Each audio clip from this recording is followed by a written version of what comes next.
Hello, I'm Chris. This is Gross Models, and this is issue 68 of Build Your Own X-Wing. This is an interesting looking issue.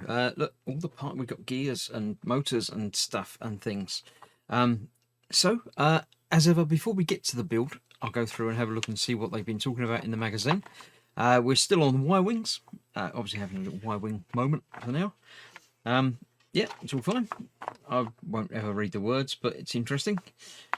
Probably. Y-Wings are a thing. I don't particularly like them, but they're all right. I don't know who Sana Staros is. Apparently a rebel sympathizer, but I don't know. It's sort of Falcon-esque, but not quite. But yeah. Right. Onwards with that. Right. What we're doing today is the electric motor and gearbox. Now, the electric motor they provided reminds me of every electric motor from every toy in the 80s. It's just, it seems huge compared to all the stuff that, is around now and mini motors and things like that.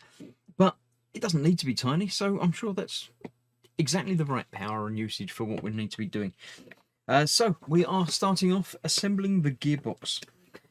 So let's see what we've got. We've got the gearbox casing, which is that piece, 4 spindles, one of which is thicker than the other 3.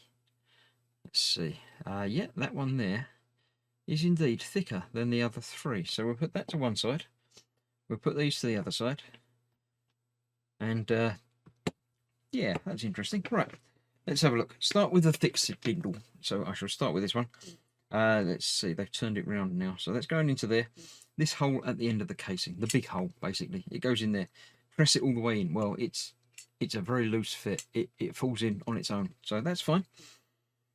Take a thin spindle to the hole next to it.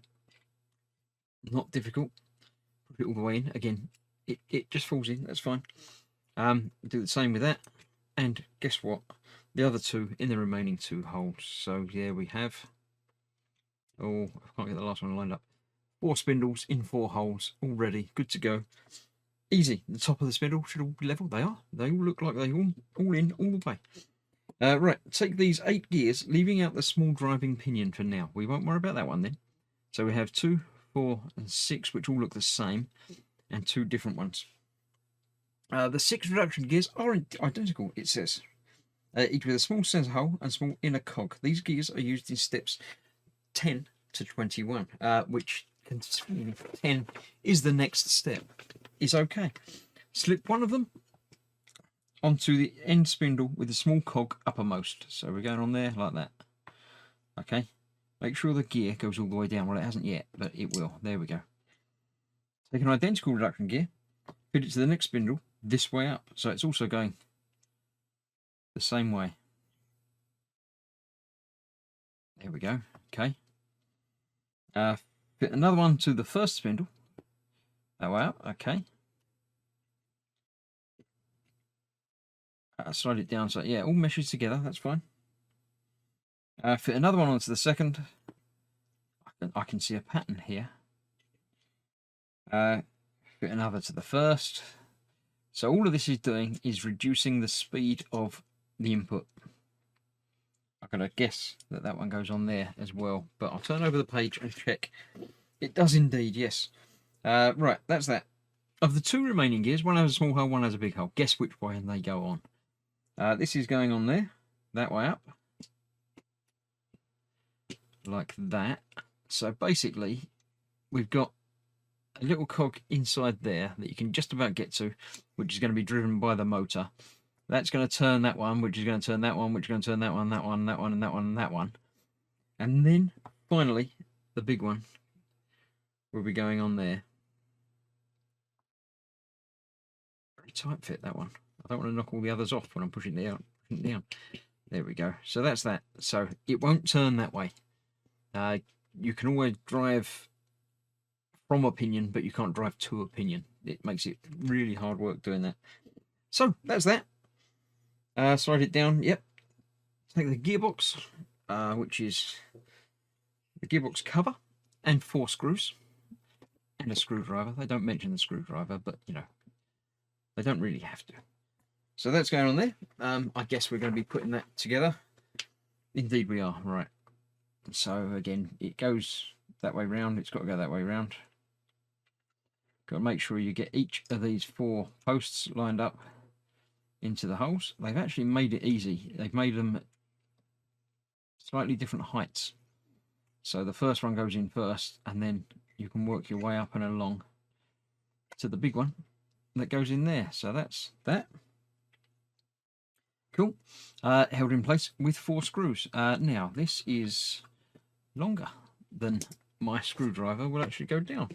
So let's see. I haven't got an extension piece that's any longer than that. So I shall get another screwdriver which has a longer tip.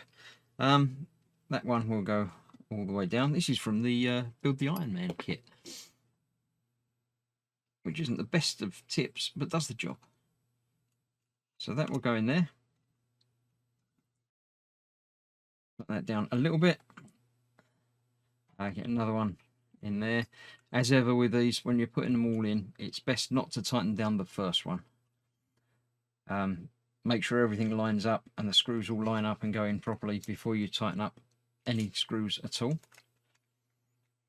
It's unlikely that it's going to jiggle out of place, but it's best to get them all done, and then you know exactly where you are for each one. When the last one goes in, that one you can tighten down, and then you can go back and tighten all the rest. Don't forget to go back and tighten all the rest up, because otherwise it will all be jiggly and loose and it won't work properly. There we go, that's that one, and that's that one as well. So that's all in there. So if that gets turned very quickly, this will turn very slowly. That's the idea. Right, we're fitting the motor now. I'm taking the rest of the components provided, which is basically that, and that, and another screw or 2. We're fitting the pinion onto there. Just like that, but all the way. And indeed, not only all the way, yes, it just goes on there. Push it on using a surface. I'm not going to use the rubber mat, I'm going to use the edge here, which is a bit more sturdy.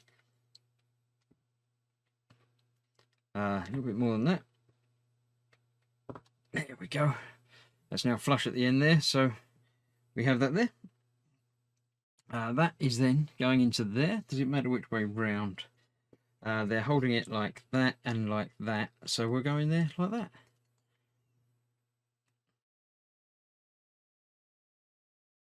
So that should now be meshing up inside there. We won't really know. You can't. You can get the end there, but you can't really turn it. But that looks okay to me. I'm sure it is. If this fits on, then we know we'll be all right. So the wire's got to go through there. That goes all the way down. All the way onto there. So no, we need to go down. Oh no, that is there. That's it. That's that clipped into place, and that's that there. So one more screw, and we'll be away. If I can pick up a screw. I can't pick up the screw. There we go. Right. So we're going to put that in there. And only one screw, so we can tighten that down immediately. That's all looking square and flush, so we know that's got to be in the right place. That can't go anywhere. So that is the motor and gearbox assembled. And another part that can be put aside until we need it. This is obviously going to mesh into the wing assembly, the S-foils, so they can open and close. So that's that. Let's have a look at the back picture. X-wings and Y-wings together in harmony. Isn't that nice? There we go. Right. So yeah, that was a different build, although I think we're going to be doing something similar a little bit later on as well. That was issue 68. Thank you for watching. Do leave a like and a comment, and let me know how the build's going. If you're building along, by all means join my Facebook group. I'll put the link down here for the Facebook group if you want to come along and join in. Actually, I'll put it up there. There's more room up there. It'll go across the top there like that. So that would be that. I shall see you very soon for issue 69. Thank you for watching. Stay safe. Bye-bye for now.